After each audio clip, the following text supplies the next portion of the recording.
But, oh, the EXDP. The defense. But no way NL defends against the rest of this, right? EXDP! The V-trigger! He had a pixel! In Street Fighter League 2020, 2 years ago, UYU came in dead last with a record of 0-10. Fast forward 1 year to 2021 and they did a lot better. They went 4-6, but this still wasn't in the top 4, which was necessary to make the playoff. So based on previous seasons, you might not have picked UYU to go very far in this year's Street Fighter League, but they continued their upwards trajectory and they ended in 3rd place after the regular season with 205 points. But still at this point, nobody really expected them to win. People were saying Endemic, people were saying Nasser Bandits. It was definitely going to be one of those two teams, the people were saying. So today we're going over the Cinderella story of UYU, how they overcame 2 seasons where they didn't even make the playoffs and finally won. We're going to go over their 3 pivotal matches that they had. We're going to see exactly what happened because they did it in a very dominant fashion. So the 3 matches that we are going to look at are UYU's NL versus IDOM, one of the best players in North America, got 2nd place at EVO. We're going to take a look at UYU's own DCQ versus Chris CCH, who is also one of the best players in North America and probably one of the best Lukes in the world, if not the best Luke in the world. And in the last match, DCQ went up once again against Samurai, also one of the best Lukes in North America, also qualified for Capcom Cup. So these were really good players that UYU was facing to take this championship. Before we get into it, just a quick reminder to subscribe to the channel if you haven't already, and let's get into this Cinderella run from UYU in this season's Street Fighter League. The way this matchup goes, Luke can do a pretty good job of zoning Laura out, but IDOM is just an entirely different beast. There is no Laura like him in the entire world, and players like NL don't really have the chance to play him except when they travel for these international tournaments. And that offense from Laura, all the mix-ups, the quick thinking from IDOM, his offensive pressure, it's going to come at you. It's going to come at you fast. And IDOM takes the first round, already not starting out hot in this first very important match for UYU. The way these matches worked are they were basically a regular season match, but whoever had the most points by the end of it came out with the victory. You can see at the bottom, UYU, actually let me move my face for a little bit. UYU has 20 points. They won their other 2 matches. Endemic has 0. If IDOM wins this, it'll be tied 20-20, and then they have the tiebreaker match, which IDOM would probably then go up against whoever UYU sends up once again to go up for the tiebreaker. But of course, NL wants to end this immediately, and a nice DP through a fireball. That is Luke's best option for Laura's thunderclap. So IDOM's going to have to space those thunderclaps out, so it's hard for NL to react and DP through them. Nice whiff punish there. He walked back after the crouch jab to make that stand medium punch whiff, baiting NL into that whiff. The pressure here goes for the command grab. 2 bars on the side of IDOM. He went for EX command grab. He has one more confirmed there. EX DP out of NL. He has V trigger. IDOM is close to V trigger. So it's going to be a test of whether IDOM can make something happen once he activates. He spends an EX to get close. Oh, what a combo. Doesn't quite kill. Thunderclap. 3 light kicks and the thunderclap once again. You can see how uncomfortable IDOM was making NL, so that he didn't always have that DP reaction. Even though it is such a good answer, the way that IDOM is mixing around his neutral makes it really hard for IDOM or NL to have that reaction. Alright, so they switched the stage up a little bit. Got that Street Fighter League US 2022 right there on the bottom. Nice DP through the thunderclap, looking for a hit, but a whiff again from NL. IDOM keeps walking backwards in neutral to make those buttons whiff. And I think NL is just now starting to catch on. Had not quite yet by then. Yeah. Oh wow. Just went for the fierce into heavy knuckle. Mix up here. After that light elbow, Laura does have the advantage, so she goes for a mix up. This should be guess for game right here. Oh, actually he got super from the DP. I didn't realize he was going to build the meter for the super. NL spends all the cash as he should, because Laura is not really a character you want to leave alive. And now we're going into the second round of the second game. Has 2 bars. He's probably going to try and spend one on like an EX clap. Wow, nice confirm. Cross fierce into the medium thunderbolt. Nicely used pressure. And this time actually Idom was the win that whiffed. I think NL was just crouching the whole time, so it looked like Idom did a block string that didn't quite reach all the way. EX clap. And because of the way that knocked down, he was able to get some pressure. Oh, the anti-air didn't actually work. I think Idom tried to light kick, and NL was actually able to catch it on the way down. Normally the light kick does work and Idom gets a side switch, but it's one guess from here, and Idom gets shimmied by the walk backwards. NL takes it. So now they're tied, and I think NL is starting to get a little bit more comfortable. If I remember correctly, this is a rematch that they had from before, and actually NL lost the previous time that they played. But it looks like he's starting to catch on to how to play the neutral at least. And now the offense is just mounting. The stun came in so fast because of that stun from Luke. Looking for a confirm on that crouch medium kick. And you can see the button's not really whiffing, but just as I say that, he whiffs a stand medium punch. I feel like Luke's stand medium punch is way easier to whiff than his other buttons in general. So as long as he remembers to be a little bit more careful about that. Oh, the EXDP with a bait from Idom. One more guess is going to do it, and the command grab finally. That's such a hard guess to take as the defender, because it's basically not really a 50-50. It's basically you have to guess when the Laura player is going to command grab, and the longer they wait, the more the Laura player actually plays it right, the more like impossible it is to guess that, because you can't really jump away too early, because you're just going to get anti-air put into a really bad mix-up. And you also can't just sit there forever, because eventually the command grab is going to come. Oh, it doesn't actually confirm the whiff punish? Oh, actually Thunderclap reeled him back. Nice crouch medium kick. And this is really bad for Idom right here, unless he can get a V-trigger activation somehow. He gets a forward fierce. He's going to activate right here. And now it's really scary for NL. If he gets hit with one of those fireballs, it might be the round. But NL's playing very patiently and blocks the overhead. That was the one thing that he needed to block, and he blocked it correctly. So it's 2-1 for him in a very important set.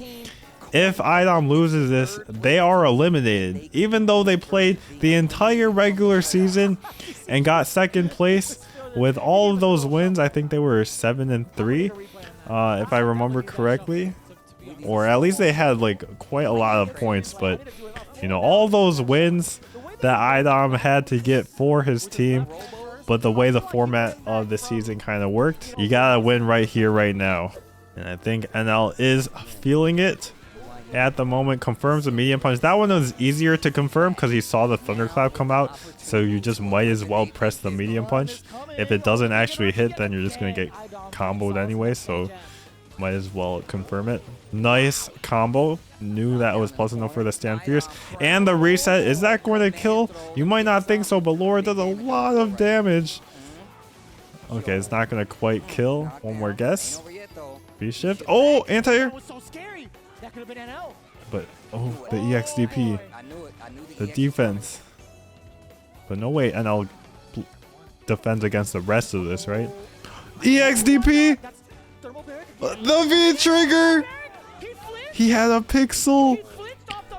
And he made the comeback against Idom's Laura with some of the most psychic offense in Street Fighter League history.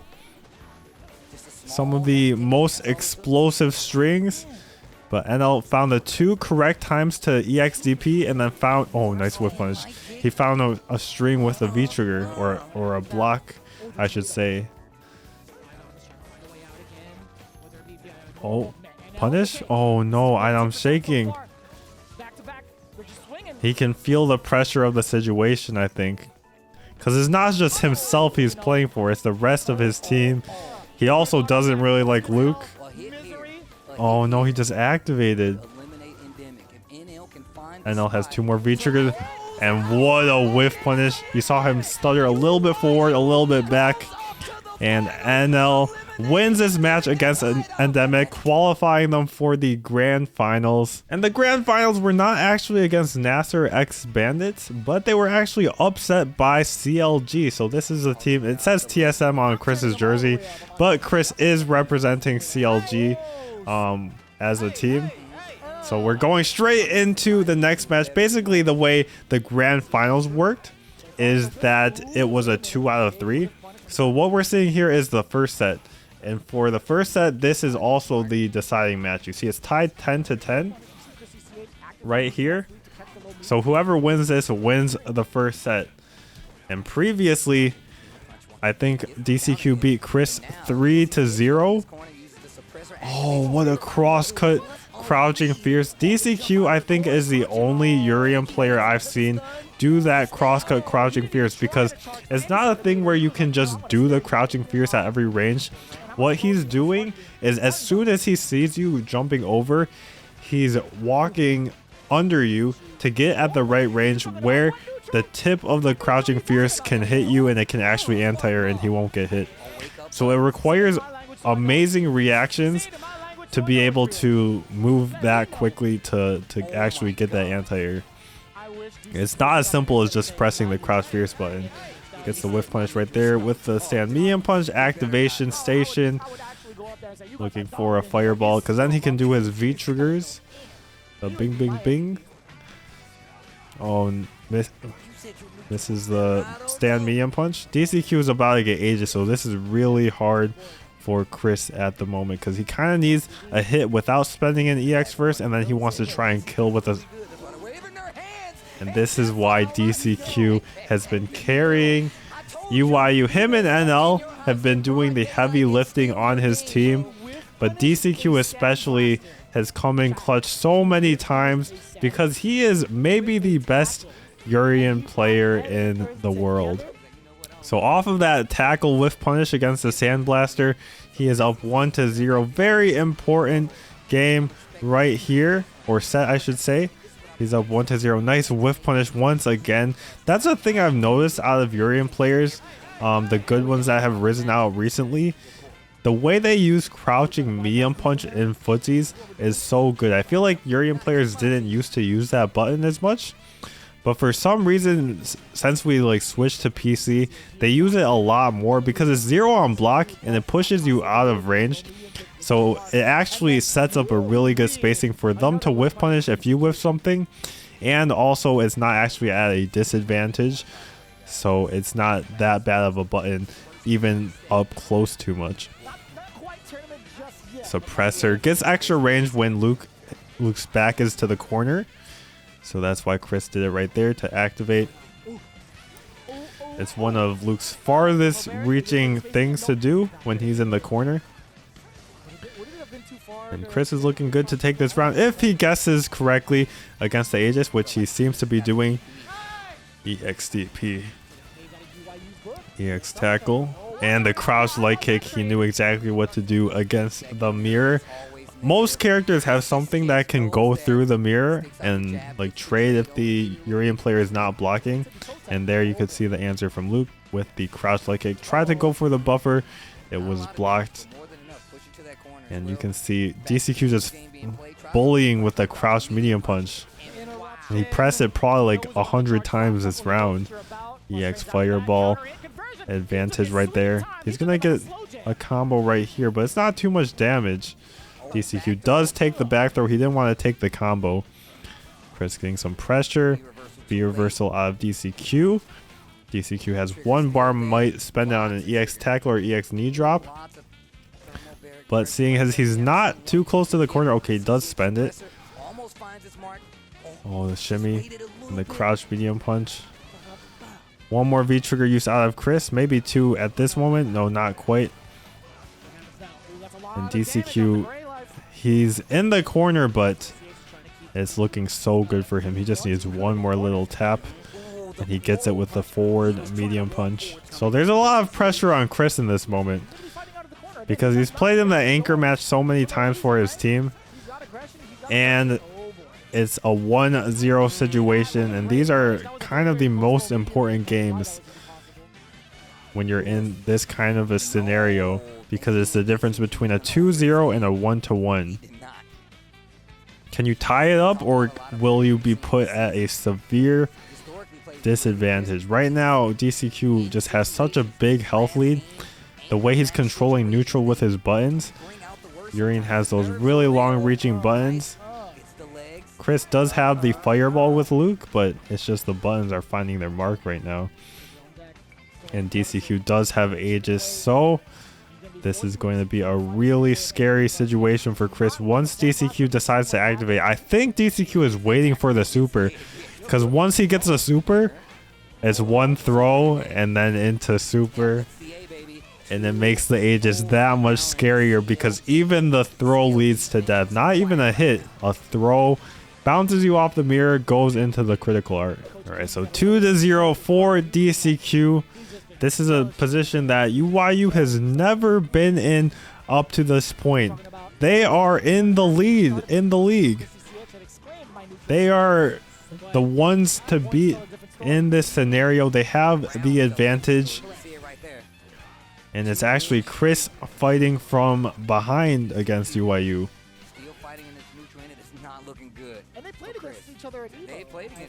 So Chris has one more use of V trigger right now, but it's just not going to be enough. It looks like the way that DCQ is using his buttons right now, it's just chipping away so much at Chris. Oh, he finds a combo, and what a guess from DCQ. Text to throw, jab to get out. The EX tackle was so important because he gets out of the corner. EXDP. Oh, EX headbutt is beaten. Is that death? Nice. Doesn't even spend 2 bars. Knows that one is enough, and he has one more bar for the next round. So he's probably going to look for some kind of confirm. Gets the crouch medium punch there into the stand medium punch off the counter hit. Nice buffer. Suppressor. One more hit for stun. Oh no, DCQ was so ready. Chris just needed the trade, but DCQ was so confident in his anti-air. He did it early enough that it did not trade. But still, it's such a bad position for DCQ right now. And Chris actually does get the game. Now it's 2-1, and DCQ's like, man, I gotta play another game. This is looking a little bit scary, maybe. Or maybe he's thinking that Chris is just delaying the inevitable. We'll see if DCQ has the adjustments. It really felt like Chris just got his offense started one time in each of those rounds. Oh, and here is the time right now. Can he guess correctly right here? And he gets the confirm. It's looking bad for DCQ. He's got him in the corner.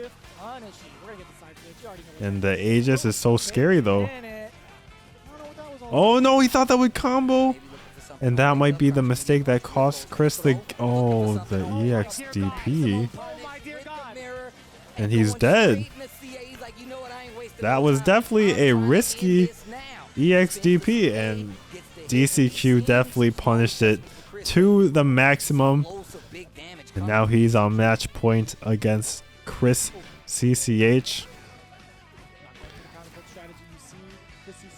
Oh, no whiff punish on the stand fierce. It is a little bit tricky to whiff punish those chargeable moves, the normals by certain characters, because you don't know if they're going to keep charging it and your whiff punish isn't going to work. Nice punish on the stand jab. -4 on the stand jab. Punishable by that crouch jab. And what a counter hit. You saw how far that jab was away. Like, people have said that Urian's defense is a lot worse now because he doesn't have that EX headbutt. But when a character has counter hit combos off of jab from that far away, their defense can never really be bad, because after they avoid the first throw mix-up, or if they're just a little bit far away, as a person on offense, it's so scary for you to continue advancing. Oh, this is kind of a spoiler for how this ends. Chris goes for the wake up low forward, and DCQ was actually blocking. Even though he went for the shimmy, he remembered to block, and they take the first set. And now the second set, I think it went the same way. If I'm not mistaken, it was tied 10-10. Once again, you can see the points down there at the bottom. Once again, it's tied. Again, it comes down to this last first to 3. They sent up Samurai this time instead of Chris to try and change up the styles a little bit. We'll see what the changes are, if any, from the game plan out of CLG. But honestly, from Chris, I feel like it just came down to a couple of bad decisions, bad guesses in the end. He was definitely figuring it out towards the later part, how to play neutral, how to make his guesses count on the offense. But after he went down 2-0, you know, it's kind of hard to come back from a 2-0. But Samurai has really slowed it down a little bit. But does slowing it down really matter when you're not doing that much damage? He tried to jump out, and he gets the cross-cut crouch fierce once again. And it looks like the same kind of story, right? DCQ is just completely controlling the neutral, at least in terms of the damage, right? I think Samurai was able to keep DCQ like mid-screen a little bit longer, but it didn't really matter because he got cornered in the end anyways. Right here, he's still cornered in the end with very little damage on DCQ. He's got to activate the V-trigger to get out, and eventually he's going to have to deal with the Aegis as well. What Samurai is going to be looking for is some confirm into the EX. Oh, nice EX knee drop. He knew that that was the time that Samurai wasn't looking for the offense from him, and the EXDP is baited. Straight stand heavy kick. And we'll see what kind of adjustments Samurai is going to have for us. But so far, he's been playing super defensively, and I think he's realized that, right? As he keeps walking backwards, eventually he's going to get cornered. Stand heavy kick from Urian actually reels his hurt box back, so it beats tick throws like that. When against every other character, if you do like a jab or like Luke's back medium punch into throw, it'll work. But because when Urian presses stand heavy kick, it goes backwards, it actually makes the throw whiff. And sometimes he gets a combo from it. I'm not sure exactly how. Maybe it's only on counter hit. And you can see the crouch medium punch is not whiff punished from the Urian. So he's free to do it at the moment, but you can't just whiff it continuously. Goes for a little bit of a shimmy right there to DCQ. He's being really patient right here, and the reason is that he's waiting for his Aegis. He has a little bit of a life deficit, but he knows he's going to get that Aegis eventually. Wow, the light DP, that does beat throws, but now he has Aegis, and this is really scary actually for Samurai. He takes a throw. Is this a combo? Not quite. Not quite, but there's still another Aegis. Even though Samurai has a life lead, this is so hard. Oh, no super? Oh. How are you ready for like that specific combo though? I think he must have like known the exact spacing at which he threw like that far mirror, and you do a forward throw and it bounces that different way. He's definitely practiced that before to know how to do that like turnaround combo. And DCQ is just looking so good, so practiced, so ready. The strategy is all there. The stun is there on Samurai right now.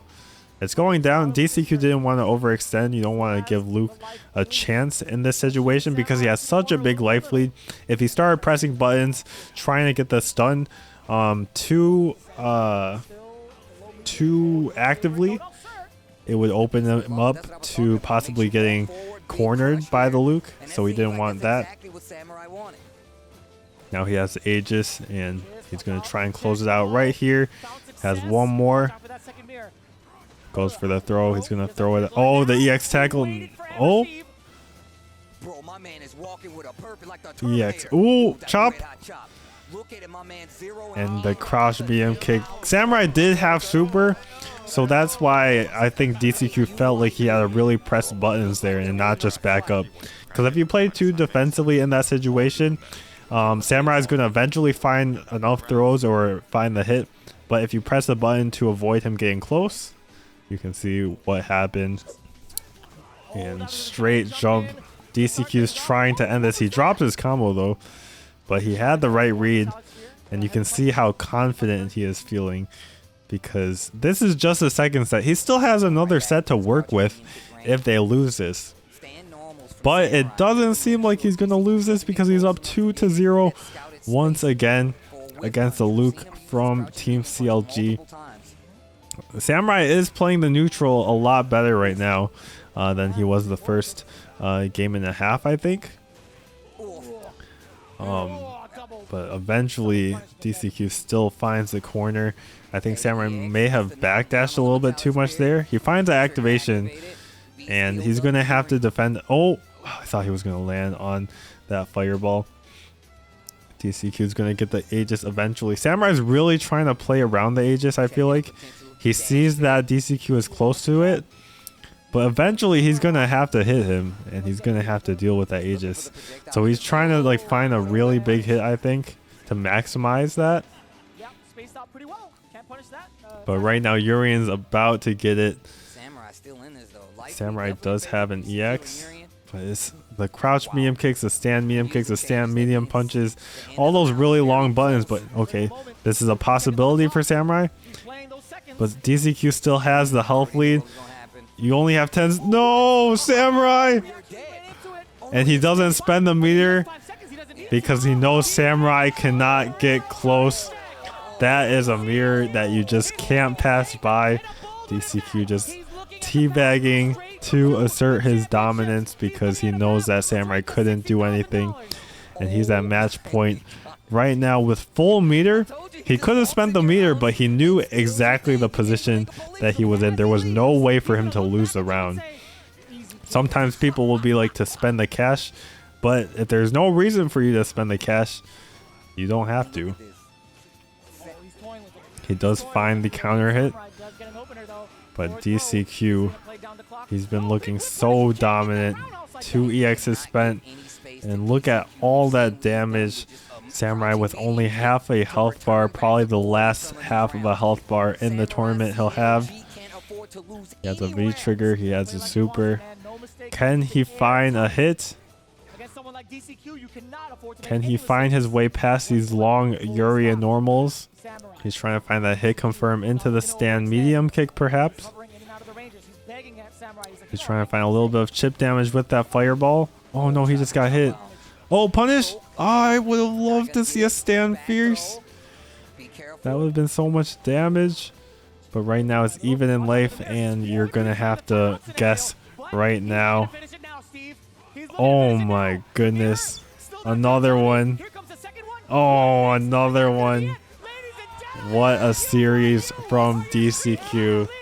And UYU's Cinderella story is complete. From 0 to 10 2 years ago to now, winning Street Fighter League US, and we'll see what they do at the World Finals, but I think they have a good chance against EU and Japan, so we'll see how they can do there.